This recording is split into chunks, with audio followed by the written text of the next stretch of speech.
को एग्जैक्टली कैसे अनफोल्ड हुए उसके बारे में ब्रीफली बताऊंगा। तो 22 से जब से पहलगाम अटैक हुआ है उसके बाद से हमने कई एरियाज को एक फोकस एरिया बनाया था जिनको कि हम एक फोकस वे में टारगेट करेंगे। और जैसे हमें इंटेलिजेंस इनपुट्स आ रहे थे कि जो टेररिस्ट ग्रुप्स हैं वो अब बर्फ़ पिघलने के बाद जंगलों में हायर रीचेस में चले गए हैं, और इसको ध्यान में रखते हुए जो हायर रीचेस हैं, जो ऊंचे पहाड़ों में जो जंगल्स हैं, वहां पर हमारी डोमिनेशन पार्टीज कंटिन्यूसली डिप्लॉयड थी। 12 तारीख की रात को शोपियां के इलाके में जो काटोहलन फॉरेस्ट है और स्पेसिफिकली केलर के एरिया में हमारे को इनपुट आया कि एक टेररिस्ट ग्रुप वहां पर हो सकता है। तो जो पार्टीज वहां पर डोमिनेशन के लिए पहले से ही डिप्लॉयड थी काफी टाइम से, उन्होंने अपने आप को रिलोकेट किया, उस जगह के ऊपर फोकस होके क्लोज इन हुए। और सुबह के टाइम पे जब उनको वहां पर 13th की मॉर्निंग को जब एक सस्पिशियस मूवमेंट दिखाई दी तो पार्टीज ने क्लोज इन करके उनको चैलेंज किया, और चैलेंज करने के ऊपर जो है जो टेररिस्ट थे उन्होंने तुरंत फायर खोला। उसके बाद एक एनकाउंटर स्टार्ट हुआ, लेकिन पार्टीज ने क्लोज इन करके उनको न्यूट्रलाइज किया।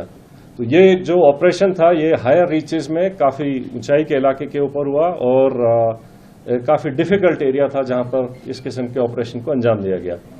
जो सेकेंड ऑपरेशन था जो कि त्राल के इलाके में हुआ था, उसका टेरेन बिल्कुल डिफरेंट है, जो कि एक गांव के अंदर था।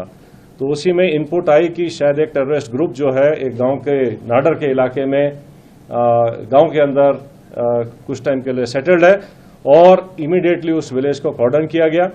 जब कॉर्डन लग रहा था तो ये टेररिस्ट जो है उन्होंने अलग अलग घर के अंदर पोजीशन ले ली और फायर करने की कोशिश की, रादर फायर किया। और उस टाइम पे हमारा चैलेंज था कि जो सिविलियंस हैं, जो इनोसेंट, जो वहाँ पर बच्चे, फैमिलीज, बुजुर्ग हैं, उनको वहाँ से निकाला जाए। तो पहले उनको सेफली उस जगह से निकाला गया और उसके बाद सिस्टमैटिकली तरीके से सर्च करी गई एक एक घर को, और एक एक करके अलग अलग जगह के ऊपर इन 3 टेररिस्ट को न्यूट्रलाइज किया गया। तो इस तरीके से ये दोनों जो ऑपरेशंस थे ये डिफरेंट काइंड ऑफ टेरेन में हुए हैं। एक जंगलों में और ऊंची जगहों पर हुआ है, दूसरा जो है वैली फ्लोर के अंदर और गांव के अंदर हुआ है। लेकिन दोनों ऑपरेशंस को सक्सेसफुली जो अंजाम दिया गया वो शो करता है कि सिक्योरिटी फोर्सेस टेररिस्ट कहीं भी हों उनको ढूंढेंगे और न्यूट्रलाइज करेंगे।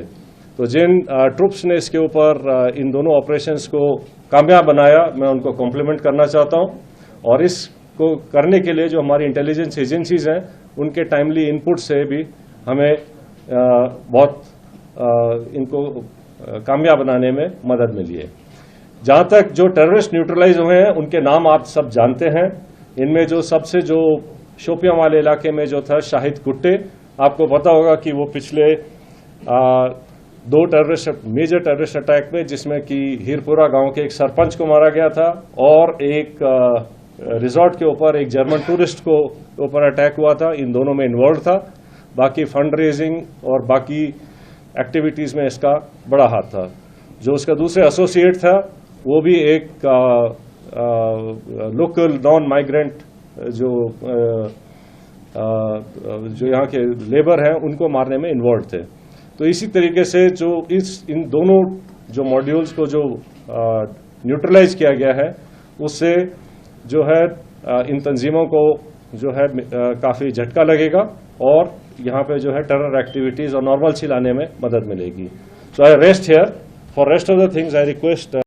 अगर आप ये वीडियो YouTube पर देख रहे हैं तो हमारे चैनल को सब्सक्राइब कर बेल आइकन दबाएं, और Facebook पर देख रहे हैं तो हमारे पेज को लाइक करें।